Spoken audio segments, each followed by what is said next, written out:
राम राम बच्चों, welcome back to your channel versatile educator. तो आज है हम डे 18 पर, ठीक है। So day 18 we are in the middle of 30 day challenge और आज है हम उसके डे 18 पर। आज हम क्या करेंगे, आज भी हम एक सम देखेंगे जो हमने डे 16 कंटिन्यू किया था, डे 16 में चालू किया था। तो वही रिटायरमेंट ऑफ पार्टनर का एक और सम देख लेते हैं कि क्या होगा, कैसे होगा, बनेगा क्या क्या। क्वेश्चन के हिसाब से चीज़ें बनेगी, या तो आपको जर्नल एंट्री बनाने बोलेंगे या 3 अकाउंट या 4 अकाउंट बनाने बोलेंगे। तो जो भी बनाने बोले यार, बड़ा आसानी सा चीज़ है, क्या है देख लेते हैं। चलो क्वेश्चन के हिसाब से देखते हैं क्या क्या चीज़ें आएगी। अब ये मेरा क्वेश्चन है, ये मेरा क्या है क्वेश्चन। क्वेश्चन में क्या दिया हुआ है, A B C are partner sharing profit and losses in the ratio of 3:2:1। A B C partner है, उन्होंने प्रॉफिट शेयरिंग रेशियो बांटा। क्या प्रॉफिट शेयरिंग रेशियो बांटा, 3, 2 और 1। Their balance sheet as on 31 March 2022। उनकी बैलेंस शीट क्या बोल रही थी। तो देखो, जो मेरे पास इंफॉर्मेशन अवेलेबल है पहले मैं वो वर्किंग नोट में लिख लेता हूँ। ये मेरा वर्किंग नोट है जो बनता है मेरा सम के एंड वाले पेज पे, ठीक है। आप देखना कि आप लोग कैसे बनाओ कि ये 2 अकाउंट आप बनाओ तो एक पेज पे बनाओ, ये एक अकाउंट बनाओ तो आप एक पेज पे बनाओ, और तीसरे पेज पे आप अपना वर्किंग नोट बना दो। क्या बना दो, वर्किंग नोट बना दो। तो सबसे पहले मैं रेशियो निकाल लेता हूँ। मेरे पास ओल्ड रेशियो है, क्या रेशियो है, ओल्ड रेशियो 3:2:1, जो कि टोटल होता है 6। तो ए बी सी 3 पार्टनर है जिनका ओल्ड रेशियो क्या था, 3/6, 2/6 और 1/6। सॉर्टेड, ये मेरे को अवेलेबल था, ये मैंने लिख दिया। अब देयर बैलेंस शीट क्या बोलता है, मेरे को बैलेंस शीट में देखो क्या दिया हुआ है, क्रेडिटर दिया हुआ है, रिजर्व्स दिया हुआ है, कैपिटल अकाउंट दिया हुआ है, कैश इन हैंड है, कैश एट बैंक है, डेटर्स है, स्टॉक है, मशीनरी और बिल्डिंग है। अब देखो बेचारा सी रिटायर हो गया, दुख है। सी रिटायर कब हुआ, 1 अप्रैल।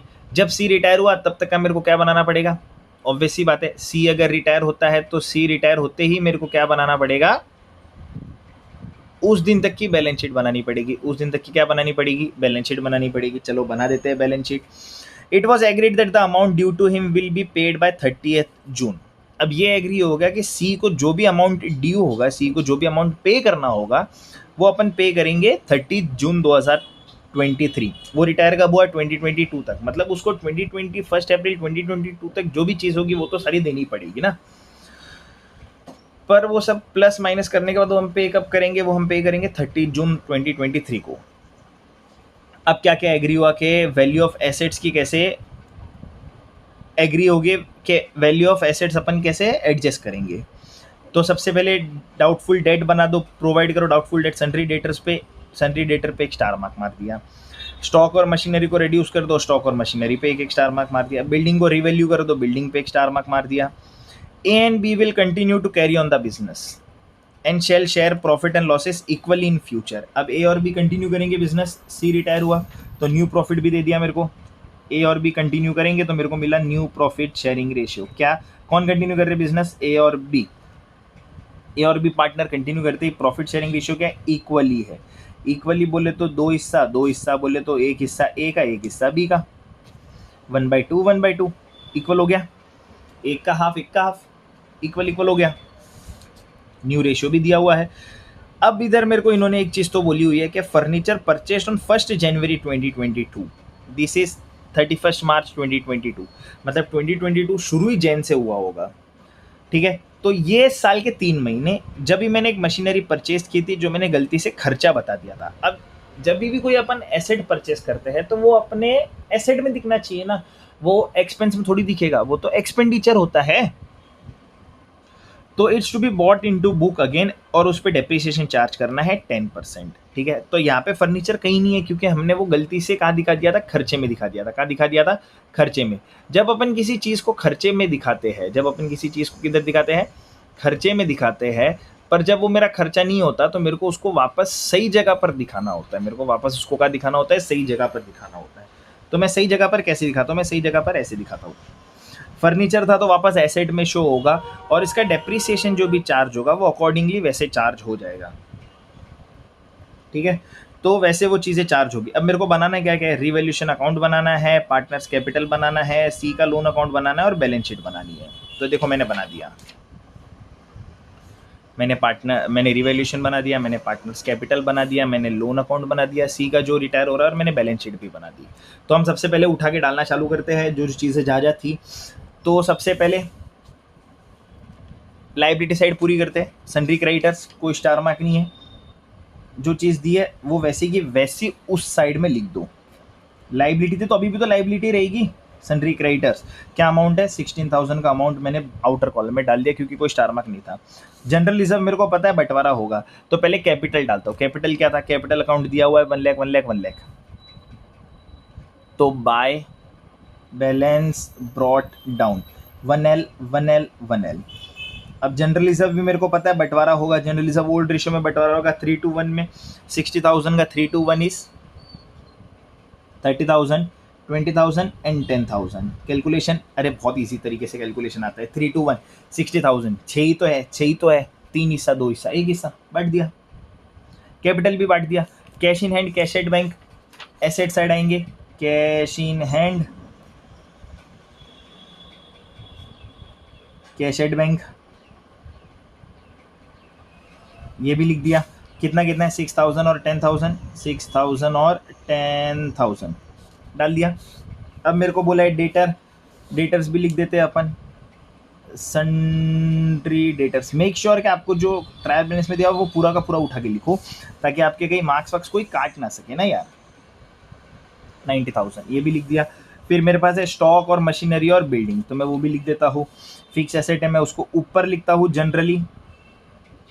बिल्डिंग है, मशीनरी है और स्टॉक इन हैंड है। स्टॉक इन हैंड, अब तीनों पे स्टार मार्क था तो तीनों का इनर कॉलम में अमाउंट आएगा। बिल्डिंग का अमाउंट कितना आएगा, 140K, 60K मशीनरी और स्टॉक है 70K का। हो गया।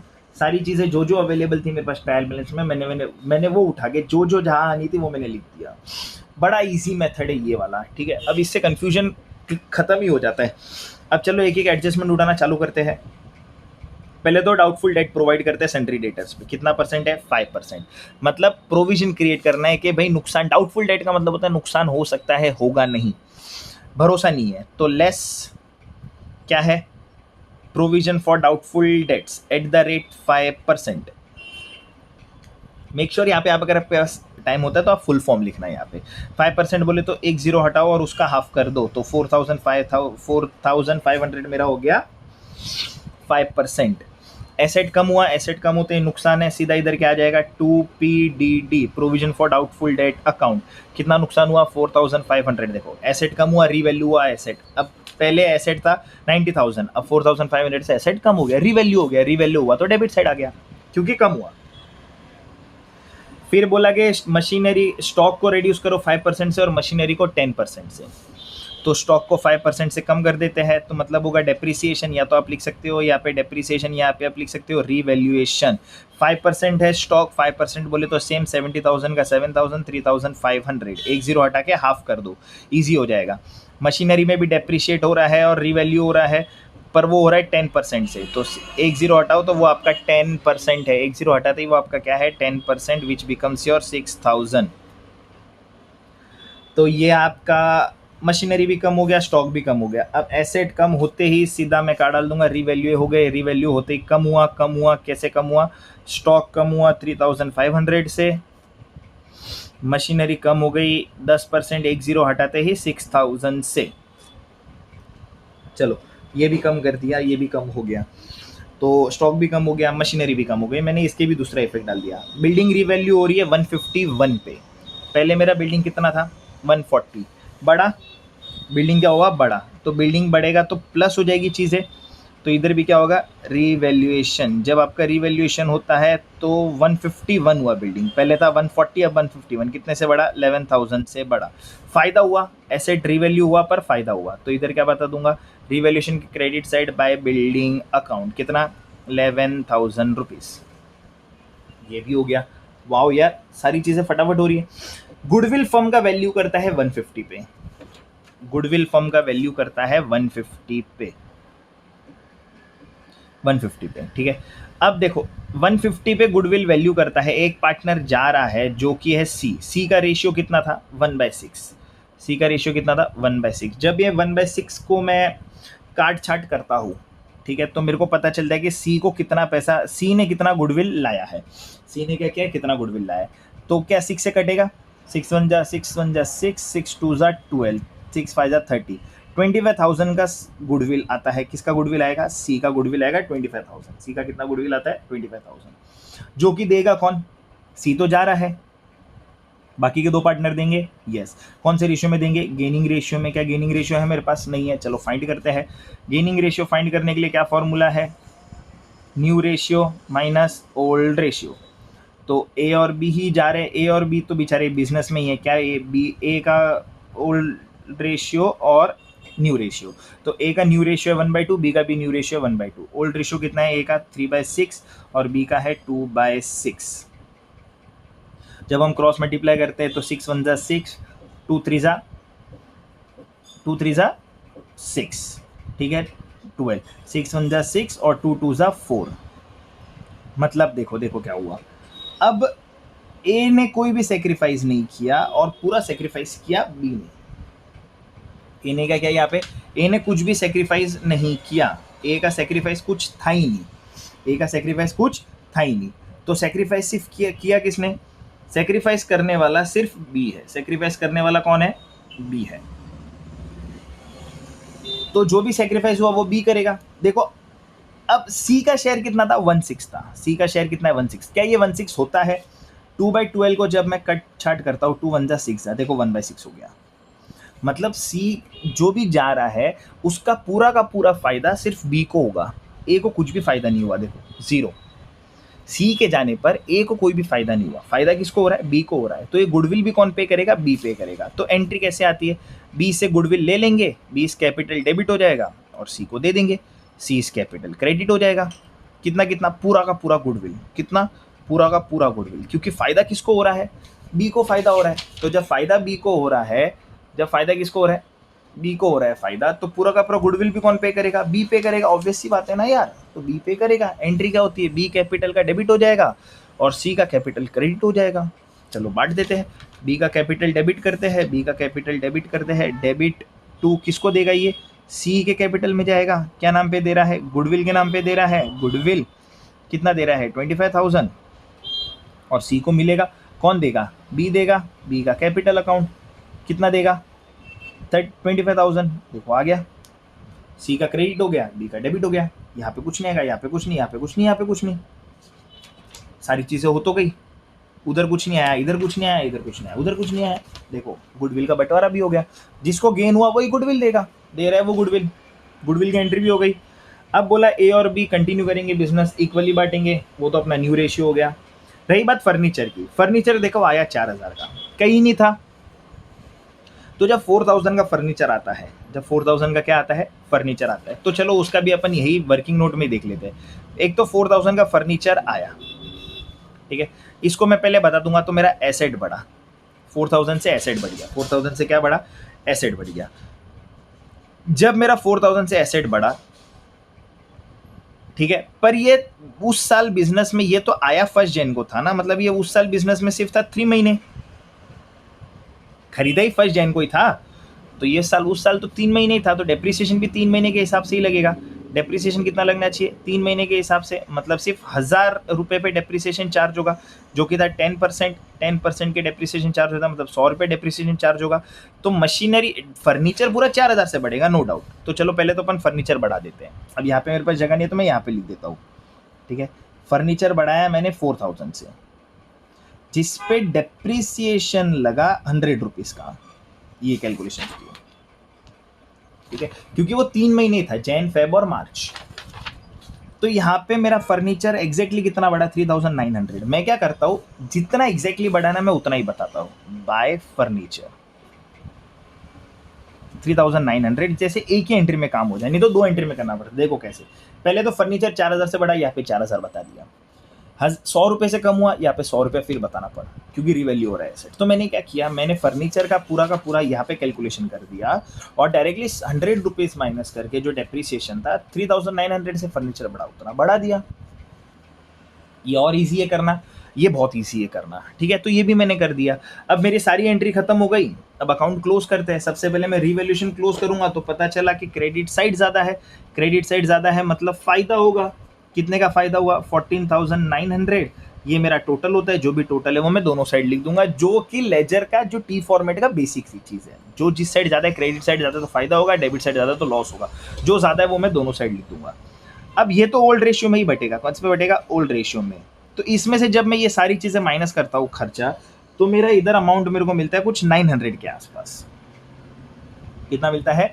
900 के आसपास। ये 900 को जब मैं ओल्ड रेशियो में बंटवारा करूंगा तो ये आता है लगभग 450, 300 और 150, जो कि ए, बी और सी को मिल जाएगा। अब यहाँ पे लिख दूंगा to gain on revaluation transferred to partners capital account. तो चलो गेन हो गया। यहाँ पे मैं क्या बता दूंगा? गेन होते ही बाय रिवैल्यूएशन। और यहाँ पे क्या बता दूंगा? गेन। 450 का गेन इसको, 300 का गेन इसको और 150 का गेन इसको। तो ये मैंने बता दिया। अब मैं कैपिटल अकाउंट क्लोज करता हूँ। सेकंड जो मेरा क्लोज होता है वो कैपिटल अकाउंट क्लोज होता है।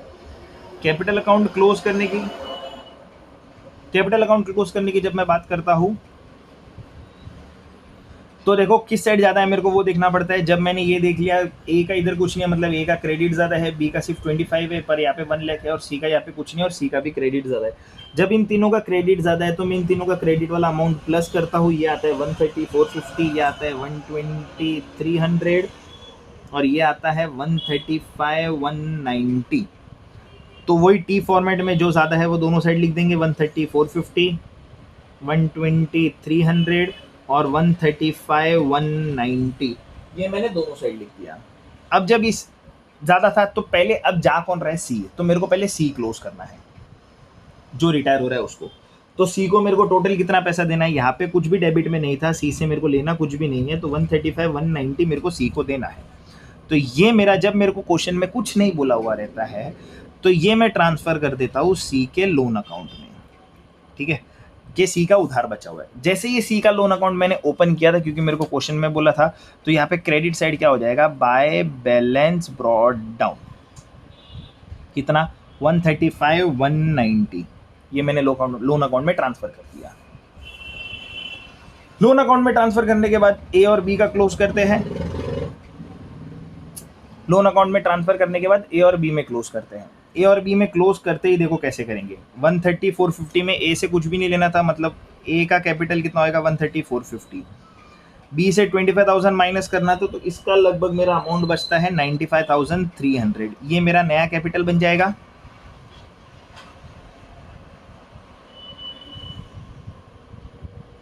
ये मेरा क्या बन गया? नया कैपिटल। तो बैलेंस कैरिड डाउन और सीधा का सीधा लाइबिलिटी साइड में उठा के कैपिटल अकाउंट में डाल दूंगा ए और बी, क्योंकि यही कंटिन्यूइंग पार्टनर थे। 130, 450 और 95, 300। जब इनको प्लस करूंगा तो ये आता है मेरा 225, 750 के आसपास, ठीक है। अब देखो मेरा कैपिटल अकाउंट भी क्लोज हो गया।